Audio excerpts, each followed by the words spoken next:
each have been taken now by the two sides, although it's only 5-5 because they've actually missed one each, of course. So it won't be long before the goalkeepers are called upon to take penalties as well at this rate. So it's 5-5 on penalties. And the tension gets even worse. Cassie will take the next one for the Ivory Coast.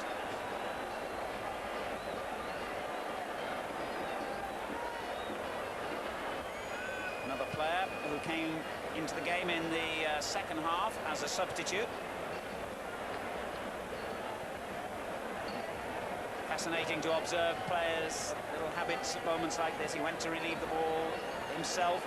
He wants to be absolutely sure that it's placed where he wants it placed, not where the referee wanted it. So Cassie to put Ivory Coast back in front, and he has. These penalties are dangerous, right down the middle and high, but into the roof of the net it went, and the Ivory Coast take a 6-5 lead. I thought for one awful moment, Al, he had ballooned that right out over the bar. But it's nice to see the net bulging with it. The relief must be immense for a player who, as Martin so graphically says, has to come all the way from the halfway line. That must seem like the walk of the condemned man from his cell to the gallows, and then going back. I would think they skip back. Amar waits and wonders what kind of a walk back he's going to have. Remember, if he misses this, Ghana have lost the trophy. He hasn't missed it. It's 6-6. The drama goes on. But it's very rare you see so many successful penalties in a game, or rather in a shootout as this. We're now down to the 8th penalty for each side.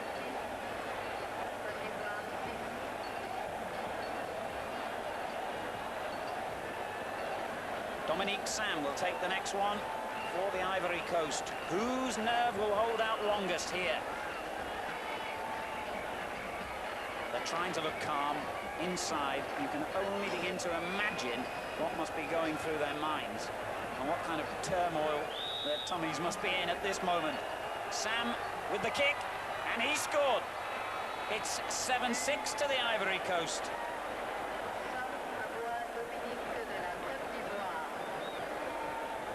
Tension's absolutely unbearable. I honestly think that if Ghana score here, they should call a halt and say have 6 months each or a year each with this cup. I don't think I've ever actually seen one of these shootouts go on quite as long as this. 7th player from each side who've had to take the kick now. Aboura, the latest one for Ghana. This to keep them in, and he has. 7-7 from the spot, would you believe? It may be a lottery. It may not be a very satisfactory way of deciding a championship that's lasted for a fortnight, but by heavens, it's gripping entertainment and excitement. 7-7 from the spot.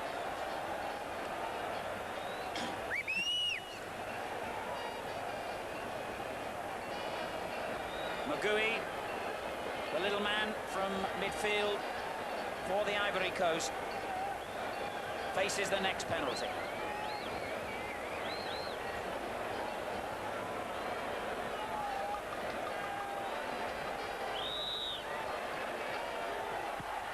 Oh, the goalkeeper guessed right again, but couldn't keep it out. Magui has made it 8-7 to the Ivory Coast. On a personal note, Alan, I'm also very pleased that he scored as well too, because I think he's an exceptionally talented little footballer. You're absolutely right, he faded out of the game in the latter stages of extra time, but he's done his bit.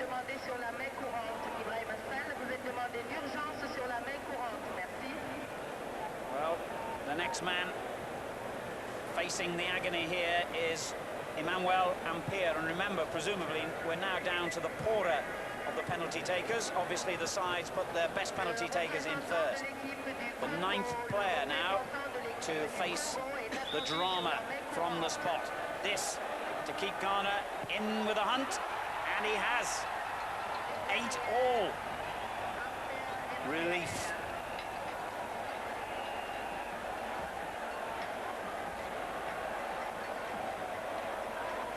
Well, I make it now that we're only one more penalty away from the goalkeepers having to take them against each other.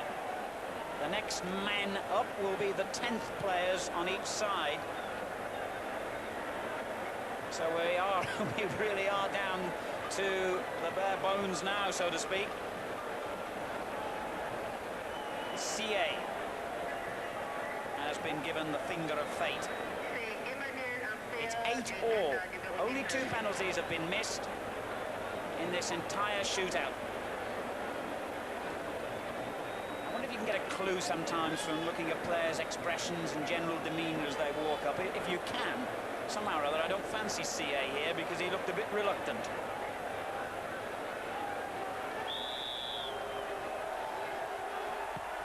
I was wrong. He hit it well enough. And Ivory Coast go into a 9-8 lead.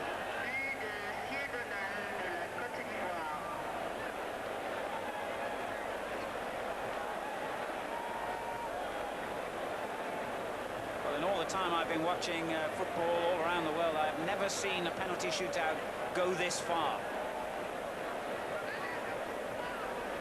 Polly, who missed in the opening stages of the 90 minutes, one of the better chances of the game, must accept this chance from 12 yards out.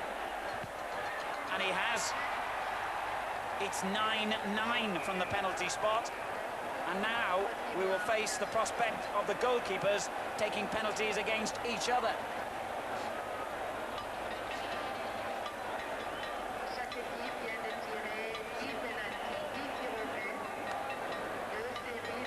And remember, if we still can't separate them after this, they've got to go back to the beginning and start all over again with the penalty takers.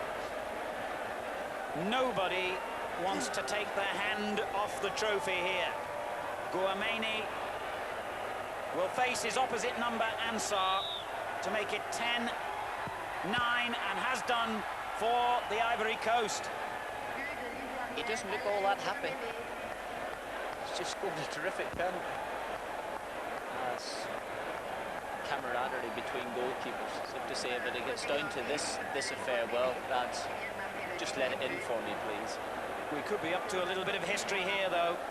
Ansar, the goalkeeper, must score against his opposite number, and he has scored. It's 10-10. I do believe he toe-poked that one into the corner. Well, they might have to find an extra day for this tournament, the way things are looking. 10-10. And I'm sure the players are a little bit confused as to what happens next now. This is new territory for me as a commentator as well. I don't know whether you have to go back to the exact order of your original 5 penalty takers. I think you do, but I've never seen this happen before. 10-10 on penalties. And still we await the name of the champions. And indeed, we have gone right the way back to the beginning, in the sense that Akar will have to take the next kick for the Ivory Coast. We still, of course, have the sudden death aspect of this. We don't get another compulsory 5 per side. And Pfister, the coach, unhappy about something. So we're still down to the situation where if one team scores and the other misses, it's all over. Akar for the Ivory Coast. It was a bit lazy, and a lot of fortune went into it. Ansar's furious, Akar's relieved. He scored again. It's 11-10 to the Ivory Coast. Just went through Ansar's hands. Dived the right way. Got himself in a decent position. Oh. So presumably now, Baffo, the captain, will come forward again. Yes, there he is, to take this next penalty for Ghana, and must score. Psychologically, one feels that winning the toss to get the first penalty has given the Ivory Coast a big advantage here, because each time they score, Each time they score, of course, the pressure's on Ghana to make sure that they equalise. Bafo's got to score this one. He's missed it! The Ivory Coast have won the cup. The scenes of celebration are fantastic, and why not? For the first time in their history, the Ivory Coast can call themselves the champions of all Africa. By 11 goals to 10 in the penalty shootout, they have beaten the champion of all champions, Ghana, and history has been made here in Dakar.